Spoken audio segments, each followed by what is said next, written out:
La 7000. The 7,345th meeting of the Security Council is called to order. The provisional agenda for this meeting is the situation in Libya. The agenda is adopted. In accordance with Rule 37 of the Council's Provisional Rules of Procedure, I invite the representative of Libya to participate in this meeting.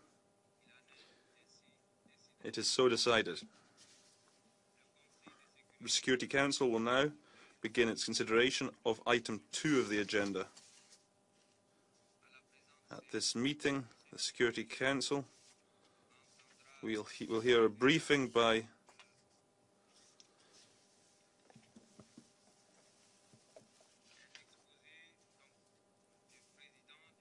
the Chair of the Security Council Committee established pursuant to Resolution 1970 of 2011.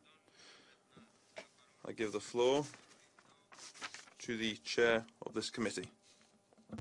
Thank you, Mr. President. On behalf of Ambassador Gassana, Chair of the 1970 Committee, will join us shortly. I will make the following statement.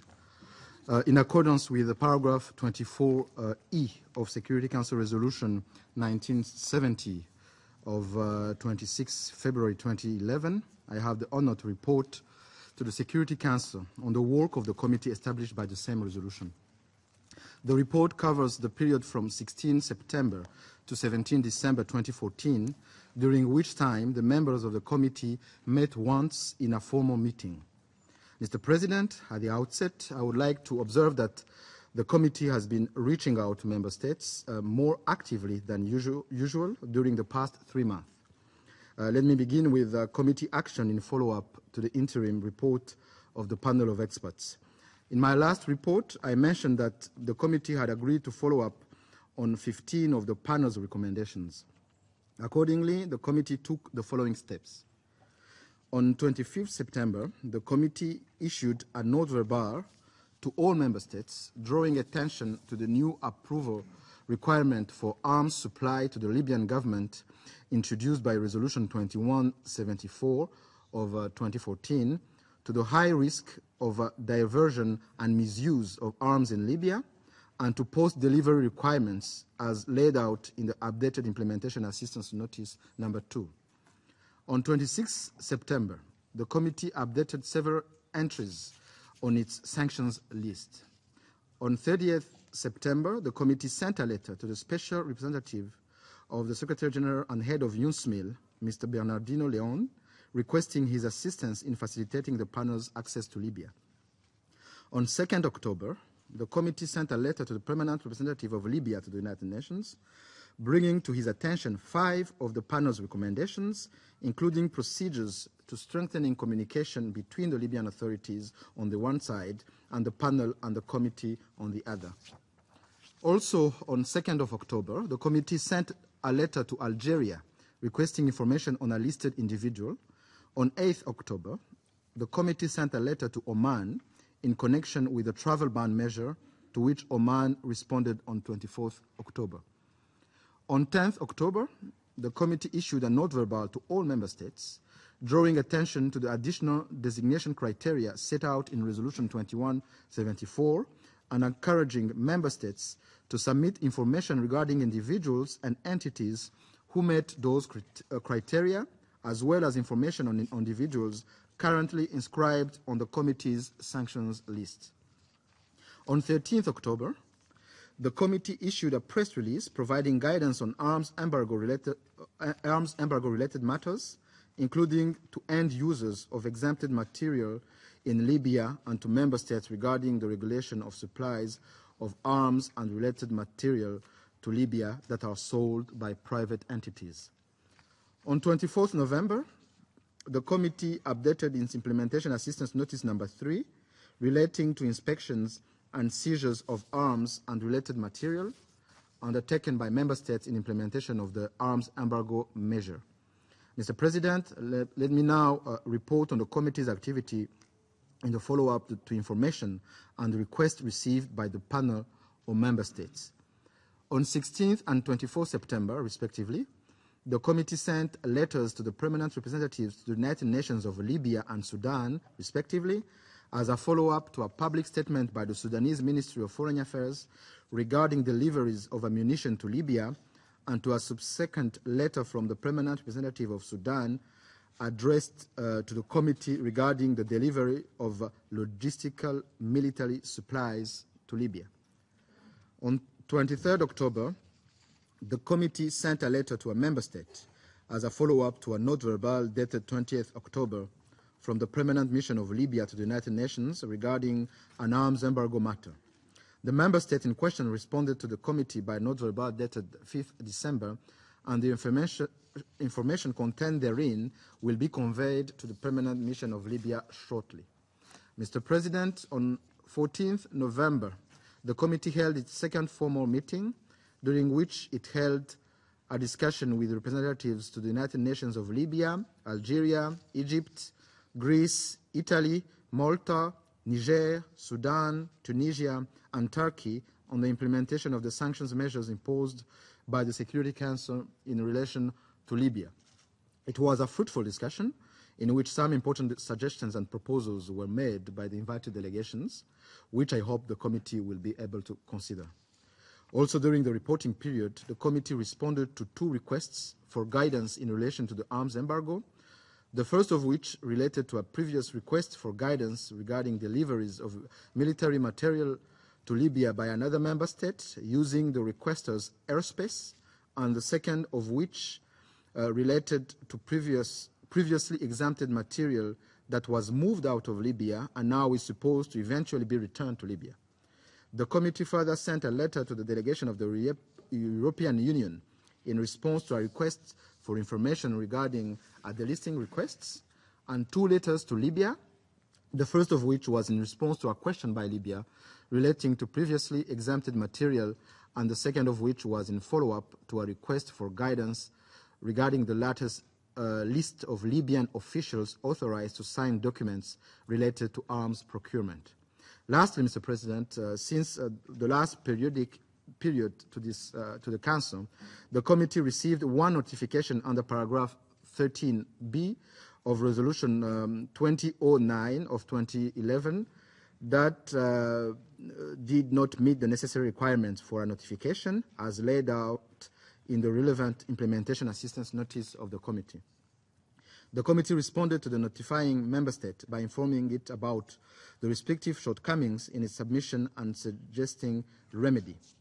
Since this is my last periodic report of the Council, I would like to conclude by thanking the members of the committee for the cooperation they have always extended to us, and the Secretary for their much appreciated assistance, and by wishing my successor well in his stewardship of the work ahead. I thank you. I thank the representative of Rwanda for his briefing in his capacity as chair of the 1970 committee. I now give the floor to the representative of Libya. Thank you, Mr. President. In the name of God, the merciful, the compassionate. Mr. President, ladies and gentlemen, I would like at the outset to congratulate you, Mr. President, for holding the presidency of the Council for this month.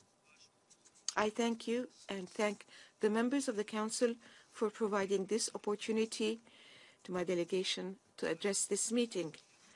I thank His Excellency Ambassador Gazana, the permanent representative of Rwanda and chair of the Sanctions Committee for Libya, for his briefing and his detailed report.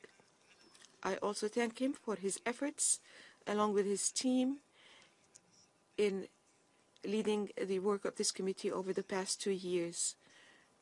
And I would like to indicate today my great appreciation for having the committee, under his stewardship, carry out fruitful official consultations with Libya and a number of other states, and we hope that the remarks offered during those consultations would be taken into consideration and that the suggestions presented would meet the approval of the committee and would be carried out as Ambassador Gazana indicated in paragraph 15 of his report.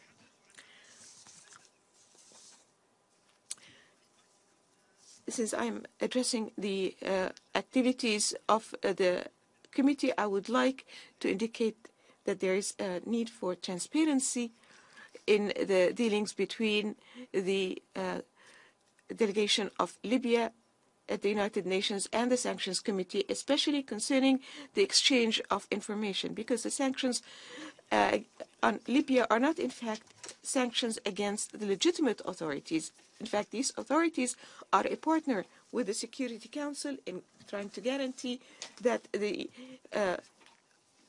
embargo is not violated by non-state parties and terrorist organizations. And I hope that the committee would take that into consideration. And given that the Libyan army is waging an open war against terrorist organizations in Libya, it is in the benefit of peace and security in Libya and the region to facilitate the measures for the Libyan army obtaining the necessary weapons. I have yesterday informed the Sanctions Committee of the new measures adopted by the Provisional Libyan government to guarantee that the weapons exempt from the sanctions should not reach any other party except the Libyan army. Mr. President, distinguished members, there is a need for a clear and frank position by the Security Council that leaves no space for misinterpretation or false hopes by those who are fighting against the legitimate authorities and who are trying to impose their will on the Libyan people by force of arms. There are no parties fighting over government and power. There is one legitimate authority represented in the elected House of Representatives and a legitimate government that emerged from that Council of Representatives. And there is a coalition of armed groups exercising terrorism and attempting to defeat and remove the legitimate authorities, attempting to rule the Libyan people by force of arms and maintain authority over the resources and fortunes of the country in order to finance terrorism inside and outside Libya. Behind these groups hide political powers that are trying to make up for what they have lost in the elections of the House of Representatives. The position of this council, the Security Council, will not be effective in halting the fighting in Libya and encouraging dialogue unless it removes itself from dealing with the armed groups on an equal footing as the legitimate governments, as the legitimate authorities, and unless it offers a frank and clear invitation to the armed groups to stop fighting against the army, surrender their weapons, leave the cities, and surrender control over state institutions. This council must call upon all states to assist the Libyan army in its struggle against terrorism. The members of this council, no matter their goodwill, must distance themselves from trying to evaluate the resolutions and decisions of the House of Representatives and the government emerging from that House of Representatives, including decisions and resolutions concerning the Libyan army and its leadership and who the armed groups are over which the description of terrorism in Libya applies. Ladies and gentlemen, it is time now for the Security Council to move from reaction to action and to preempt events with practical measures that assist Libya in restoring the authority of the state over all its territory, re-establish security and stability for its citizens and residents throughout the country. This is not a difficult matter, but it must be based upon a support for legitimate authorities and on looking towards the future instead of remaining bound by the circumstances of the present. It must be based on the principles of democracy and the rule of law, which should be interpreted in an atmosphere of freedom and integrity without any threats to the life or property of judges. I say that because the United Nations envoy, or the representative of the Secretary General, Mr. Bernardino de Leon, has exerted a great effort in order to bring together Libyan parties to agree on a cessation of hostilities and to put together a united vision for the future which respects the democratic path and takes into consideration the aspirations of the people. But these efforts have not borne fruit till this moment because the armed groups which have taken over the capital Tripoli and the city of Derna, and which the army has removed from Benghazi, believe that they have enough weapons